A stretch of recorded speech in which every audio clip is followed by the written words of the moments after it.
1 year after COVID, I saw a lot of fungal cases. 2 of them were mucor. So this patient, he was in his 60s. He came from Kolhapur, and he came with a frank black, typical gangrenous blebs. The initial aspirate which I sent showed mucor, but then it was very rare, mucor on the leg. So I did an extensive debridement with transmetatarsal. I had an option of an above knee amputation also, because there was a hepatorenal failure.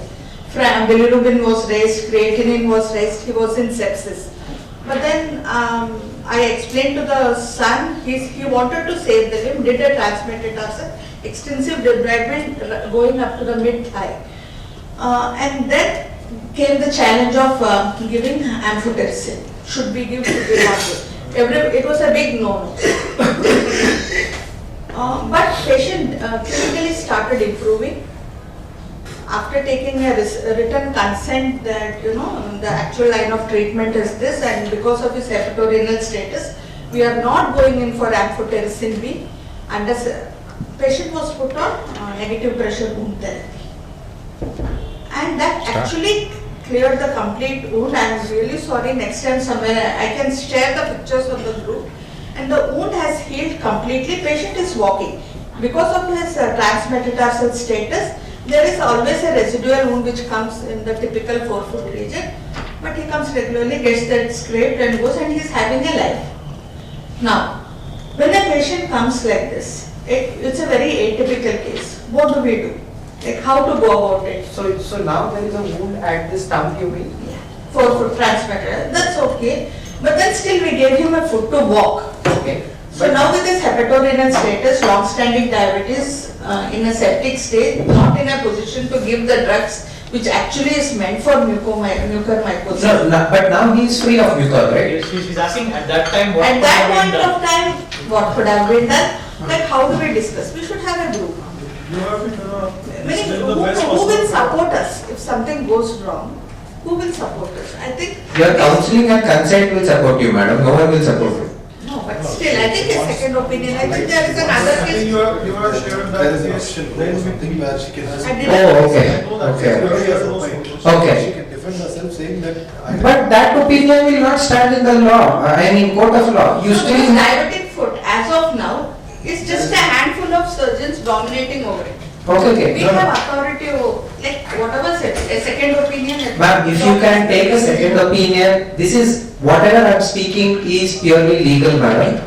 Actually, when we do amputation, and Madhu sir will agree to this, it has to be decided by two people. Okay? So when we are talking of a below knee or above knee amputation, the law also states that after you have decided on a below knee amputation, you have to speak to the patient attenders. If they want a second opinion, you can get a second opinion with an in-house consultant who is there with you yourself, and take it in writing that yes, this is a case which requires a below knee amputation, and go ahead No, with the the patient did not go for a below knee amputation, above knee amputation. I am talking about giving a nephrotoxic, hepatotoxic drug. Okay. So for that I think you will have to involve the nephrologist, no? Yes, no, everybody said no, patient, I did not give anything. Okay. Patient responded to negative pressure wound therapy. Yeah. That was just between me and the relative. Huh. Now, if I want, there was another case whom I discussed, I will be talking about that case also. Like, in those circumstances, why can't we have this group going, and why can't we have an open discussion? See, I have a problem like this. Ma'am, I will tell you something, madam. I mean, I don't know what others are feeling here, but these type of groups, one, the court is against sharing anything on WhatsApp or Facebook now. Okay? That is the first legal problem that you will face. Second will be any opinion that you take from this group will not hold in the court of law. Absolutely no way that is going to happen. So what I do in my clinical practice is I have a surgeon, in-house surgeon, whom I make sure that he sees the wound, he sees everything, and he opines saying that okay, this is what we have decided, and that's about it. But whatever you are saying is a very good informal way of discussing the case. But trying to make that legal, I don't see that happening. Okay, I want to come in this because I have done medical legal. Yeah. Right. The law says two opinions of different fraternity. Matlab, it can be speciality. Sorry. So it can be an orthopedic and plastic or a general surgery or orthopedic. You Yeah. cannot have your own unit or your neighboring unit giving a opinion. Exactly. That is one. Secondly, this group, if it is formed formally, the references or the opinion given by this group will stand if the, not support, it will stand as an opinion if the case is lodged in the court and you want a opinion from an expert group, then this opinion can stand.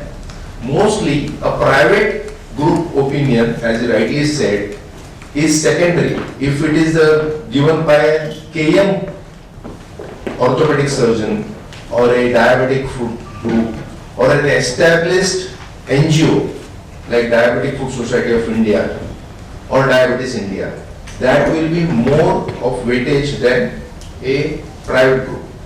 That is what I want to say. What they are meaning to say is, what I personally having seen the patient has more weightage than an online consultation. What I would say is, as diabetic work is a multidisciplinary approach. When you are dealing with this kind of patients, you as a surgeon, you are a nephrologist, intensivist, primary care physician, diabetologist, all will be there. So and these are not the routine day in and day out patients. So they are once in a while. You 4 or 5 people sit together, talk everything, do a counseling, and at the end of discussion, write down by patient's handwriting that I have been informed of the positive and negative effects of the amphotericin B. I have this scenario, and in this scenario, we allow Dr. Jessy not to use the amphotericin B in best possible interest of our patient. If it goes in anything direction wrong, we are taking responsibility. Or if they want me, doctor, they do. You take a consent and give it. So if there are certain scenarios where you have to give a open basket approach, that these are the things we also have not come across this scenario in our life. So when literature doesn't support, then logic and experience works. And you just document it, that's it. And when it comes to a matter of amputation and you don't have a second surgeon, in my practice what I do, I give you the option. You get any other surgeon who is going to certify it, or give it in writing that I don't want opinion of a second surgeon. I am ready to get amputated only on Dr. Amin word. Write everything on paper and get signed. Then there will be no hassle. Fine, going ahead with your. Yeah, I think you should keep one session on next time on consent, because consent taking is also an art. Yeah. Dr. Utture speaks half an hour on consent. Yes, He has given talks and I've heard interesting talks. Maybe yes. There was one more case. He was again a 60-year-old. He came with a large heel abscess, and as usual, all the triple H, HIV, HbS, everything is done, all workup, including 2D echo, Doppler. Nothing is left out as a preoperative protocol. After debridement, the wound was okay, vascularity was adequate, but suddenly his platelets started dropping. And to an extent that, like when we opened the wound at 45,000 platelet also, it used to ooze like water. We found it very difficult to control the bleeding, even with pressure dressing, so on and so forth. Then we asked a hematologist for opinion. So Dr. Abhay he came down and he does all his hemogram in his own clinic. He doesn't rely on the general lab. So he took the blood samples. He had a complete hemogram there and he reported it as 0 platelet. Platelet 0. And it was so difficult for us to do dressing or think of any other activity. We didn't know the cause, even he didn't know the cause. Finally, one of the patient's niece came down and said, she called me up and said, Madam, aapko मालूम है ना वो HIV positive है. But our reports was negative. Then we again resent it and we found out that he was HIV positive, and that was the reason of his dropping platelets, and it was 0 platelet. Now, in that circumstances, neither we can do a dressing nor we can we take him for another level of amputation. So this is the case which I then called up Dr. Tushar. I said, can you come and at least write down on the paper what is to be done? So it was very difficult for, in those circumstances, again, what do we do? So these are certain, where you are actually in a fix. Like how to go about this, where like I cannot be the only person deciding on a lot of things. I think on Sure, what did you do? no, I didn't write down. But I think the only thing is take an opinion on paper. If a person cannot give an opinion, he said I cannot identify the. I have not heard of 0 platelets. 0 platelets. What antibiotic was the patient on? Those are culture-specific antibiotics we called. I don't remember now. So I have to take out all the Patient was on linezolid. Yeah. Linezolid is a problem. Linezolid. But it was not 0 No, the cause was his retroviral status. The cause was retroviral status. Hematologist has Going seen. ahead, what do you do? You give No, it completely healed. Patient is swimming now. no. तो अभी क्या हो रहा अच्छा, patient culture. Manage that time, I'm asking. You give platelets, transfusion. Madam, you don't require any But- opinions. You are managing the patient. But Now, the patient is still, now we find it like heroism for me to tell it sounds very, but at that point of time, these are Anything certain. beyond surgery for our job, physicians, hematologists, they are for that. but actually Wound management is our job ultimately. the HIV status still doesn't explain the 0 platelets. Because he's still HIV positive. Yeah, he is. Now is the platelets are okay. But HIV itself is anti-inflammatory. Why would HIV cause, HIV itself reduces inflammation? I mean, sorry. It is immunity. I do not Most commonly it is sepsis induced malnutrition or something. Sepsis was a triggering factor. he said. Ma'am, what we have to understand, there are certain things which are not okay. We don't have to assume responsibility for everything about the At patient. that point of time, the wound care was my problem. Yes.